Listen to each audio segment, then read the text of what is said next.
New York, Donald Trump today taking a gathering of world leaders hostage, subjecting a foreign audience to the same kinds of incoherent ramblings and threats and falsehoods that he delivers on a regular basis here at home, revealing to the world a man intent on turning away from the alliances and institutions and friendships that have kept Americans safe for more than half a century. First, a little level set for you. This is what American leaders usually sound like at Davos, an annual gathering of world leaders and government officials and titans of business and media.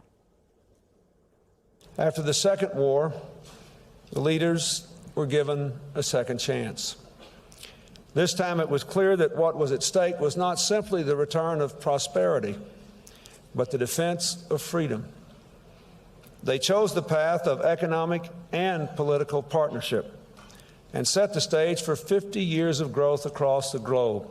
Through 6 decades and 12 American presidents, the United States and Europe have faced monumental challenges and have overcome them together. Because transatlantic ties held strong against the forces of fascism and imperial communism, our nations have been able to thrive in the pursuit of peace. Our careful, and I mean careful, attention to building and sustaining the liberal international world order with the United States and Europe at its core was the bedrock of the success the world enjoyed in the second half of the 20th century.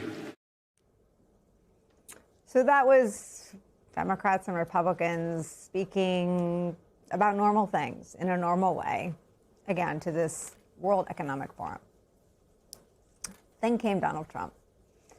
He did rule out using force to seize Greenland, a territory of a NATO ally, Denmark, but that cannot be the bar for us as a country. Ruling out invading an American ally cannot be the bar by which the President of the United States is judged in any news cycle, ever. But here he is, claiming Greenland should belong to him in the United States because of World War II, of course. We weren't fighting for anyone else. We were fighting to save it for Denmark. Big, beautiful piece of ice. It's hard to call it land. It's a big piece of ice. But we saved Greenland and successfully prevented our enemies from gaining a foothold in our hemisphere. So we did it for ourselves also. And then after the war, which we won it big. Without us, right now you'd all be speaking German and a little Japanese, perhaps. After the war, we gave Greenland back to Denmark. How stupid were we to do that? But we did it. But we gave it back. But how ungrateful are they now? Where to begin? Trump also confused Greenland with Iceland. Not once, not twice, not 3 times either, but 4 times. Here's what that sounded like. So with all of the money we expend, with all of the blood, sweat, and tears, I don't know that they'd be there for us. They're not there for us on Iceland, that I can tell you. I mean, our stock market took the first dip yesterday because of Iceland. So Iceland's already cost us a lot of money. But that dip is peanuts compared to what it's gone up. Damn you, Iceland. Pepper in a few references to windmills, falsehoods about migrants, lies about a rigged 2020 election, and it was the full poo-poo platter of the Trump shtick. California's Governor Gavin Newsom was seen laughing at parts of Trump's speech. Here's what he had to say afterward. Did it stand out to you that he said Iceland multiple times when he was talking about Greenland? And that every time a windmill turns, it costs $1,000. A lot of stuff stands out. None of this is normalized. There's a normalization of deviancy and consciousness and, comments and commentary. No other president, he's held to the curve. He's graded on a curve.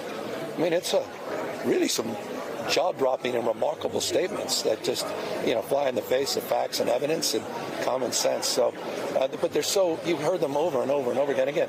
For the European audience, that may have been a new speech. My God, there wasn't anything new about that speech for the American audience. As for the rest of the world and how they see us right now, today, well, the Bulwark puts it like this, quote, everyone else seems to get the message. The world has realized it may have to go on without America's leadership. It's not a lesson they will soon forget. Donald Trump's alarming and erratic, in the words of Gavin Newsom, deviant performance on the world stage is where we start today. Former director of the CIA, John Brennan, is here. He's now a senior national security and intelligence analyst. Also joining us, diplomatic correspondent for the New York Times, Michael Crowley, joins us. And with me at the table for the hour, former Undersecretary of State for Public Diplomacy and Public Affairs during the Obama administration, political analyst Rick Spangles here.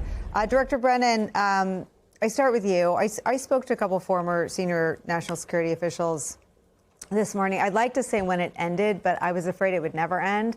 And so I think it was still going on, but it was like in its third hour.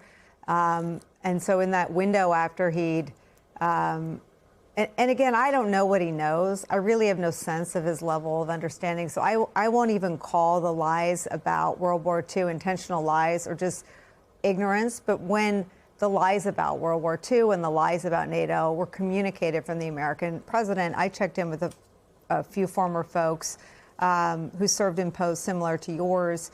And this person said, we all are appalled.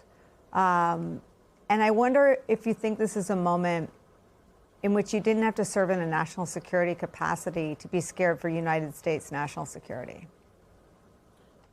Well, I think we're all ashamed of what we saw on the stage in Davos. I think all of us were quite jealous of seeing the integrity, professionalism, intellect of Prime Minister Carney of Canada, who acquitted himself brilliantly in many respects in terms of honoring the transatlantic alliance. And when we hear Donald Trump talk about history in such a, as you point out, an ignorant way, it really is a period of time where I think all Americans, whether or not they served in the military, diplomatic service, national security, intelligence, really feel that we really have reached this real inflection point where America's leadership on the world stage is not just in question, but also is now being seen as being absent, which has worried our European partners. And so, again, I think what we saw was a very, very terrible depiction of what Donald Trump 2.0 is going to do 1 year into a 4-year term. Again, I think many of us are just really not just appalled and ashamed, but also just so puzzled as to how so many individuals within the Republican Party, within Congress, continue to allow Donald Trump to do this. Because I think people on the world stage, and Europeans in particular, are not just seeing this as Donald Trump's aberrant behavior, which I think they've gotten used to, but he is a reflection of a sentiment in the United States within the Republican Party, as well as maybe 30% of the electorate, that really does agree with him and believe these things, as allowing him to do this again, to not just to the detriment of international peace and stability, but to the detriment of U.S. national security. Director Brennan, he revealed something to us as a press, but also to our adversaries. When he talked about the stock market dip, he called it Iceland. I believe he's referring to Greenland. It's now known to our adversaries how to bring about a change in policy from Donald Trump. So he takes the military off the table after the stock market dipped, or the sort of dots you can stitch together. Do you think that the idea that Donald Trump is so impressionable to stock market undulations is also sort of a national security calculation being taken into consideration by our adversaries? Did we lose you? Sorry, I had. Okay, I'm back.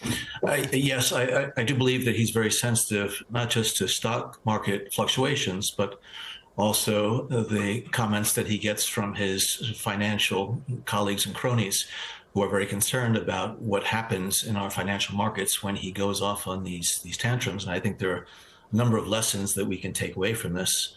One is that he is sensitive to this. Secondly, that if he's ever to write a book again, it's going to be The Art of Distraction, because he has distracted world attention, putting it on himself. We're not talking about what's going on in Minneapolis or the Epstein files, or other types of things. He wants to be the center of attention all the time.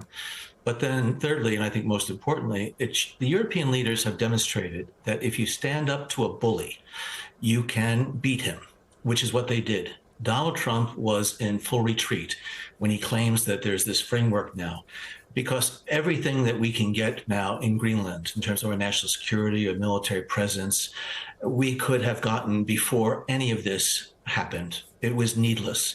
The Danes, our NATO partners, very much want the Greenland region to be secure and to have the capabilities to try to deter and thwart any type of attempt by the Chinese, Russians, or whomever. So again, I give the European leaders, the Danes and others, tremendous kudos for standing up to the bully and saying, no, we're not going to go along with this. And I wish the Republican leaders in Congress in particular would have the same amount of chutzpah to stand up against him.